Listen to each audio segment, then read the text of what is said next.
We simply don't know yet, Sophie, whether it works. Fergus, thank you. Now let's take a look at some of today's other news now. And people in the Lebanese capital Beirut have marked the moment a week ago when the city was hit by a devastating explosion of thousands of tons of ammonium nitrate.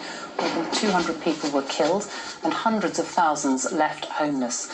The marchers converged on the port, the centre of the blast, and held a minute's silence.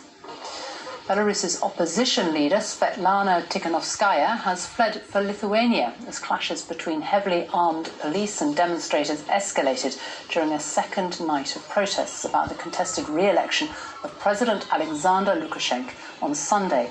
In a YouTube video, Tikhanovskaya said not one life is worth what is happening now. New Zealand has announced its first locally transmitted infections of coronavirus in more than 100 days. Officials said 4 cases had been detected in a family in Auckland. A lockdown has been enforced in the city, with bars and restaurants set to close from tomorrow.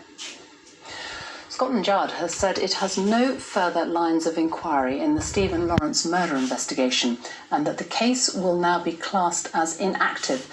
The 18-year-old was killed in a racist attack in South London in 1993. 2 people were convicted of his murder, but police say others involved remain at large. Our home editor, Mark Easton, is here. This was, 27 years ago. It was a real turning point. It was a real moment.